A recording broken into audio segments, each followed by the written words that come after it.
I think there's a really important shift has to happen actually for probably every writer or creative is if you come into creative stuff at all, but especially writing, probably something kind of like bad happened to you. Probably you're pretty sad. Yeah. Life has, no matter what bad things have happened to you, but usually there's like some kind of like wound or whatever. Word. And you're going to be very like, my life is bad. I'm sad. This is a terrible thing that's happened to me. For me, it has to do with my mom's mental health or like financial security, housing insecurity, blah, blah, blah, whatever. Yeah. But I think for me, a big shift that is still something that carries through to my writing now is it goes from me to like, oh, us, all of us. Like this is like, it's like I've been personally aggressed by the world versus the world is systematically shaped and designed to like squeeze people in like really painful ways. Yeah. And that shift to me is like the biggest one because the work becomes what used to become like really narrow becomes like this universe. Yeah. And so that's like a huge one. And then post-publishing, a bunch of other shifts happen, I think. But that one from like the me to like the big we, the big us, the big like, oh, like it's almost realizing you're like a small drop in this ocean of something. That feels like an important shift to me. Yeah.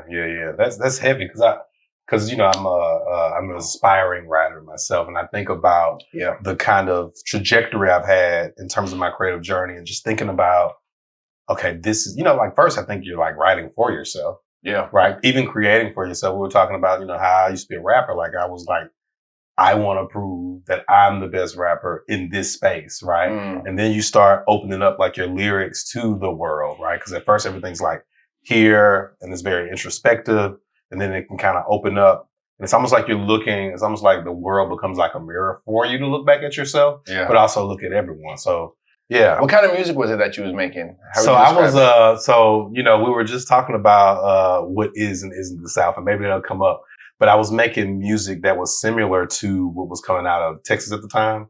So like that Swisher House, Beltway 8, all those folks from Houston to Dallas. That was kind of influencing me, but also like I had these, because where I'm from is called the Miss Lou. So I had like these Louisiana influences like Master P, et cetera, et cetera. So I was talking about like my personal experiences, but I was popping trunk as well. You know what I'm saying? I was like, I was talking about like riding on 24s, but I was like talking about the storyline of the weekend, right, as well. Got it. So, Copy. Yeah.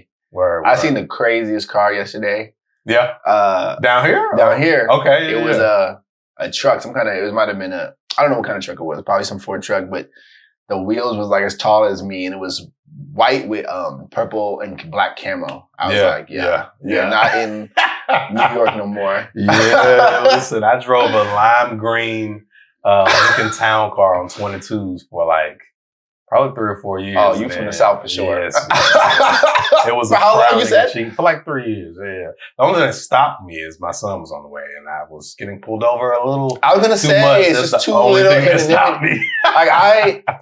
I mean, that's like a star's car, right? Like, yeah. But the price of that is that you have no anonymity. Everyone knows where you're at all times, all day. You can't go anywhere if you're in Marshalls, or I don't know if y'all have Marshalls, if you're in whatever. They see you. That would stress me out. Yeah, I mean, it was fun, because part of that is wanting to be seen. Yeah. You know what I mean? Yeah. What about like learning? How do you prioritize learning and self-improvement amidst like the systemic barriers and inequalities that we know exist in the world, but also just for yourself? Yeah, like as a writer? Yeah, well, as a creative, I would say.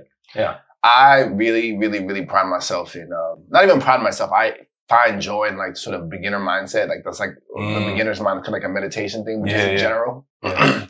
I like to be in a novice state. The way I think about it is like in the beginning of a video game. I don't know if you ever play like Pokemon or any of them. Like when you start off, you gain levels quick. Because you're such a beginner. And I like that like immediate feedback. So when I started with camera stuff, I didn't know anything, but you watch a couple YouTube videos, now all of a sudden I understand this exposure triangle. And I like watching a concept go from completely foreign to like almost crystallize in my mind.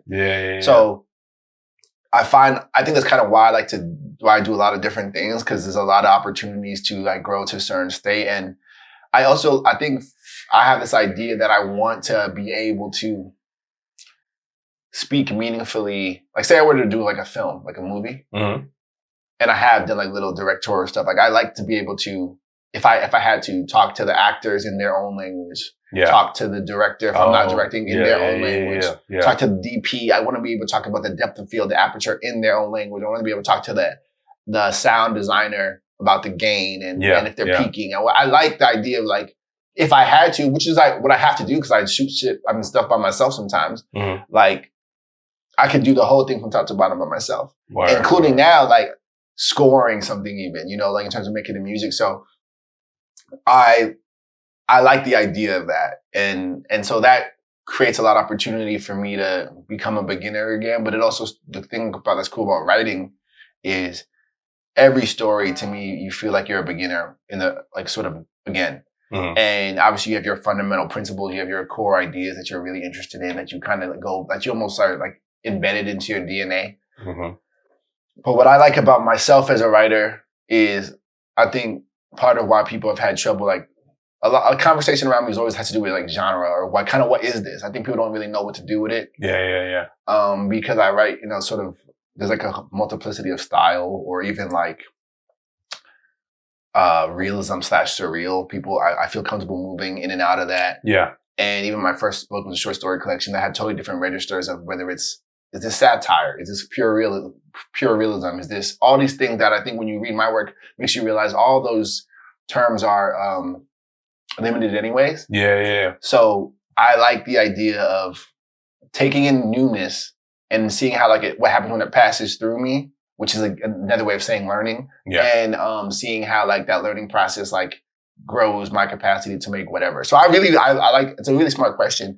And I think some people don't like that feeling though. Like to me, the difference is like some people don't like the frustration because on the other side of learning the quick growth that happens in the beginning, there's also a lot of frustration of like, say you're making music or whatever, when you start off, you have an appreciation of what is good to you and the gap between you and that is really large. So that can be really frustrating for some creatives.